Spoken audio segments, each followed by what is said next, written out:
नमस्कार, मैं अमित गुप्ता। जनता की बात में मैं बिठना पंचायत में आया हूँ। भगवानपुर प्रखंड है, जो कि यहाँ पर कुछ लोग राजनीति का खेल चलेगा। राजनीति का खेल क्यों चलेगा? क्योंकि राजनीति होने वाली है 2025 में। 2025 आने में कुछ ही दिन बाकी हैं, 30 दिन बाकी है। आज हम आए हैं 1 दिसंबर को। राजनीति का खेल अब स्टार्ट होगा। राजनीति का खेल क्यों स्टार्ट होगा? राजनीति वहाँ से शुरू होती है, गांव के चौपाल से। और गांव के चौपाल पे हम आए हैं बिठना पंचायत के अंदर। जो यहाँ पे कुछ लोग हैं, अनेक पार्टियों के लोग हैं। इनकी राय देखेंगे, राय में क्या राय देंगे, अब की बार मुख्यमंत्री का चेहरा होगा, क्या नहीं होगा, इसके ऊपर लेके चलेंगे। जनता की बात है और जनता पूछती है। हम किसी पार्टी विपक्ष के नहीं बोलते हैं, ना किसी के दबाव में बोलेंगे, ना किसी पार्टी के बारे में बोलेंगे। क्यों इस बात को कह रहे हैं? क्योंकि हम किसी पार्टी का प्रचार नहीं करते हैं। जनता की बात है और जनता पूछेगी और जनता के बीच में जाएंगे, हम जनता की बात करेंगे। एक शख्स है जो कि अपने पार्टी को लेके चल रहे हैं और पार्टी का नाम बताएंगे और अपना परिचय देंगे। सर नमस्कार, जनता की बात में आपका स्वागत है। जैसे कि अब की बार क्या होगा इस राजनीति का खेल? क्या राजनीति का खेल वही हिंदू मुस्लिम रह जाएगा, मस्जिद या मंदिर, या वही शमशान या कब्रिस्तान? क्या रोजगार पे होगा यह राजनीति?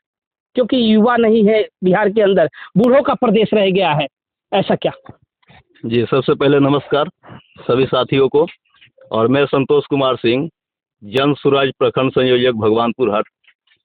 सबसे पहले जैसा कि आपने कहा, बूढ़ों का प्रदेश, बूढ़ों का प्रदेश बनाने वाले हम लोग ही हैं। आम जनता ही बूढ़ों का प्रदेश बना रहे हैं। और सत्ता पक्ष हो या विपक्षी दल हो, अगर नया चेहरा जब तक आप युवाओं को सामने नहीं लाइएगा, तब तक युवाओं का प्रदेश तो बनेगा नहीं। बूढ़ा का प्रदेश बनने का मतलब एक हमारे नीतीश कुमार जी, जो बार बार मुख्यमंत्री का पद संभाले हुए हैं। क्योंकि जो भी पार्टी आती है उस पे चले जाते हैं। क्योंकि देखिए उनका कोई अस्तित्व ही नहीं है। कुछ दिन पहले आप लोगों ने सुना होगा कि आरजेडी के साथ थे, अब भाजपा के साथ आ गए। आरजेडी के साथ इसलिए गए उनको कुर्सी चाहिए, भाजपा के साथ इसलिए आए उनको कुर्सी चाहिए। अगर यहाँ के जनता, बिहार के जनता नीतीश कुमार जी को वोट दे रही है, वो इसलिए दे रही है, विश्वास के साथ दे रही है कि वो सुशासन बाबू हैं। उनका कहना है कि हमारे प्रदेश में सुशासन की सरकार है, सुशासन का राज है, यहाँ युवाओं को रोजगार मिलेगा, बेरोजगारी दूर होगा। जो 7 निश्चय योजना जो है नीतीश कुमार जी का, एक भी आप योजना बतलाइए जो सफल रहा हो। आप एक बार पीछे कैमरा दिखाइए, हमारा बिठना पंचायत का यह पंचायत भवन है, पानी टंकी है। वह पानी टंकी को चले हुए लमसम आज 6 महीना से ऊपर हुआ। जल है तो नल नहीं है, नल है तो जल नहीं है। क्या ये भ्रष्टाचार का चढ़ावा चढ़ चुका है? भ्रष्टाचार तो हो ही रहा है। नीतीश कुमार के शासन में सबसे बड़ा कमाई 2 अधिकारियों का है, एक कलम कर्मी को, एक बंदूकधारी को। दारूबंदी जो है पे ही हम बात करेंगे आपसे। आपको हमारे प्रखंड में, भगवानपुर प्रखंड के गली गली हम भ्रमण किए हैं, घूमे हैं, जाते हैं आते हैं, हमारा क्षेत्र है। दारू बंदी एक ऐसा बंदी है जो कोई भी ऐसा गली नहीं है जहां दारू न मिले। पहले मिलता था ठेका पे, 2-4 किलोमीटर आप जाते थे तब मिलता था दारू। पर अब क्या है कि दारू आपके घर तक मिल रहा है, आपके दरवाजे तक मिल रहा है। क्यों मिल रहा है? प्रशासन की चूक है। सुशासन बाबू कहते हैं कि सबसे बड़ी कामयाबी है दारूबंदी। और हमको लगता है कि सबसे बड़ा फेलियर अगर काम नीतीश कुमार जी किए हैं तो वो दारूबंदी का किए हैं। वो इसलिए किए हैं कि उनका जिद बना हुआ है कि दारूबंदी हम कर दिखाएंगे और करेंगे। आज से साल भर 2 साल पहले आपको सुनने में मिला होगा कि छपरा और सिवान जिले में दारूबंदी के बाद 70+, 100+ आदमी मरे। ठीक पिछले महीना में सिवान जिला में और सारण जिला को मिलाकर लमसम 86-87 आदमी मरे, जिसका प्रशासन पुष्टि किया गया। सिर्फ पुष्टि किया गया है जो पोस्टमार्टम हुआ उसका। उसके बाद जो भी हुआ है, पोस्टमार्टम होने के बाद भी, पोस्टमार्टम रिपोर्ट के बाद भी जो मरे हैं लोग, उसका संख्या आकलन से ज्यादा है। जी, जो न पत्रकार बतला रहे हैं और ना ही प्रशासन बतला रहा है। पत्रकारों को तो जानकारी नहीं है, जहाँ जानकारी होता है आपको, जहाँ जानकारी मिलेगा वहाँ आप जाइएगा। जाएंगे हम।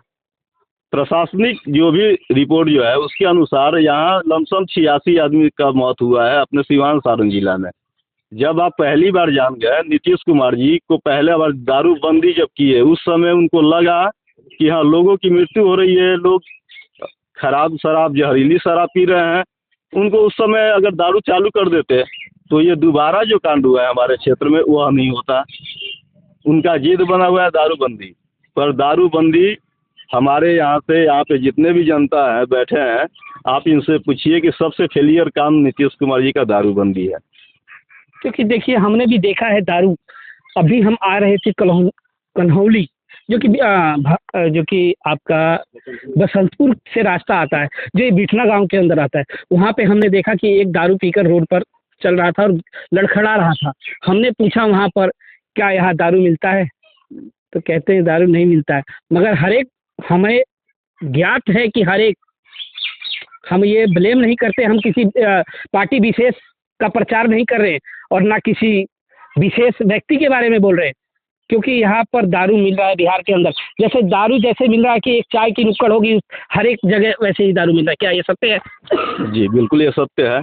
आप चाय पीने के लिए किसी मोड़ चौटी पे चौराहे पे जाइए, चाय नहीं मिलेगा जी, क्योंकि दूध नहीं है तो चीनी नहीं है। लेकिन आप दारू खोजने जाइए तो दारू जरूर आपको मिलेगा। दारू जरूर। जो आप कन्हौली से जो आ रहे थे, जो रास्ते पे आपको पियकड़ जो मिला, आप उससे पूछे हैं कि दारू मिलेगा तो प्रोफेशनल आदमी को देख कर वो नहीं बतलाएगा। वही आप फटे पुरान कपड़ा पहन कर जाइए, देखिए आपके साथ जाकर वो दारू के दुकान पे दारू पिलवाएगा और मिलेगा भी।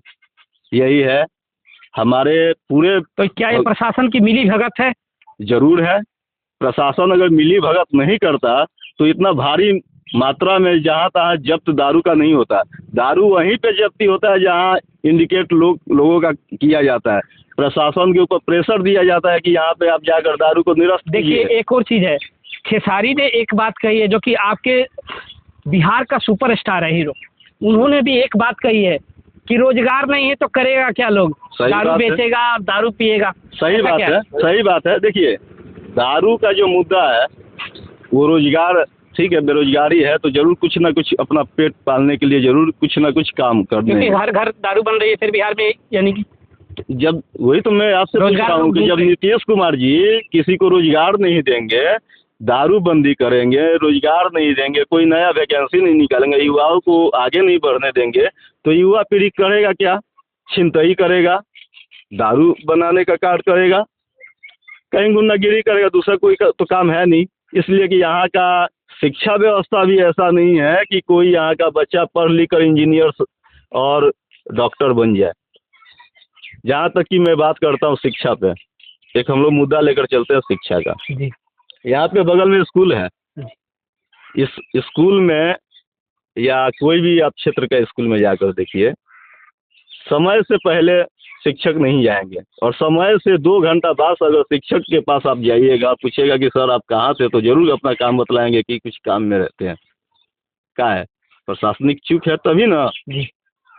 अगर हमारे बच्चे हो या आपके बच्चे हो किसी स्कूल में जाते हैं पढ़ने के लिए, वहाँ पे आप जाकर देखिए कि वह खिचड़ी खाया, खिचड़ी खाकर पढ़ाई लिखाई कुछ किया या नहीं किया, लेकिन मिट्टी लगा कर घर पे पहुँचा है। काहे पहुँचा है?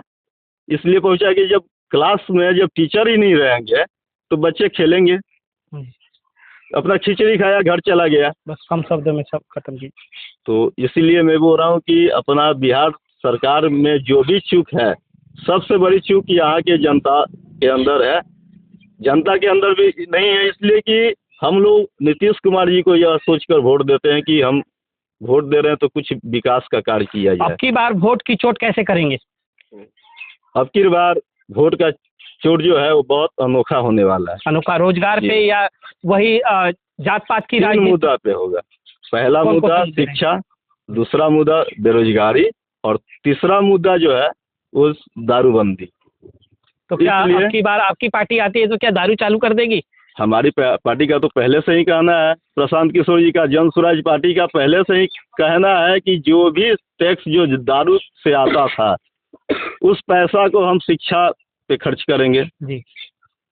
सबसे प्रथम काम जन स्वराज का यही होगा कि अगर हमारी पार्टी सत्ता में आती है तो दारू बंदी को हटाकर दारू से आने वाले जो भी राजस्व में जो पैसा आ रहा है उस पैसा से दूसरा कार्य नहीं किया जाएगा। शिक्षा के ऊपर, बस शिक्षा के ऊपर काम किया जाएगा। शिक्षा अपने बिहार का अगर शिक्षा मजबूत होगा तो यहाँ से बेरोजगारी भी दूर होगा। सबसे बड़ा मुद्दा हमारे जन स्वराज का यही है कि यहाँ पे शिक्षा को मजबूत करो और बेरोजगारी को दूर करो। बहुत बहुत धन्यवाद। जनता की बात है, जनता के बीच रखेंगे, किसी पार्टी के पक्ष में नहीं, किसी के विपक्ष में नहीं, हम जनता की बात है और जनता के बीच दिखाएंगे यह बात। तो अब की बार वोट की चोट कैसे है और बिहार के अंदर सरकार क्या विफल है? विफल तो 100% है, इसमें कोई ये नहीं है। और रही सरकार नीतीश सरकार की, तो नीतीश सरकार शराबबंदी में 100% असफल है। असफल है। इसमें सरकार का भी लॉस हो रहा है और जनता का तो लॉस हो ही रहा है। जनता फ्री में मर रहा है और शराबबंदी से उनको राजस्व भी कम आ रहा है। इसलिए 100% शराबबंदी से सरकार को लॉस भी है और पब्लिक, आम पब्लिक, साधारण गरीब दुखिया मर रहे हैं। ऊंचे वर्ग के लोग नहीं मर रहे हैं, खासकर गरीब तबके के लोग मर रहे हैं जो मजदूरी करते हैं, उनका कोई विकल्प नहीं है। और इसके बाद शराबबंदी 100% असफल है। तो जैसे कि बिहार के अंदर बेरोजगारी कितने स्तर पर है? बेरोजगारी का 3 कारण है। सबसे नेता है क्योंकि वो शिक्षा के क्षेत्र में असफल है, शिक्षा दे नहीं पाते हैं। वो जानते हैं कि अगर शिक्षित बच्चे हो गए तो हम लोग को रहना मुश्किल हो जाएगा, पहली बात। दूसरी बात, शराबबंदी, वो लोग खुद शराब पीते हैं, बाहर में दूसरे स्टेट में चले जाएंगे, हर जगह चले जाएंगे क्योंकि वो कहीं भी जा सकते हैं। यहाँ के मजदूरों के लिए शराबबंदी असफल है और 100% असफल है। इस सरकार को इस पर कुछ मतगणना करके खोल देना चाहिए, इसको नियम कुछ निकाले, इसको खोलना चाहिए, क्या कि राज्य सरकार को भी इसमें लॉस हो रहा है। जनता की बात है, जनता के बीच रखेंगे। आपकी राय है, हम आपकी राय रखेंगे जनता के बीच।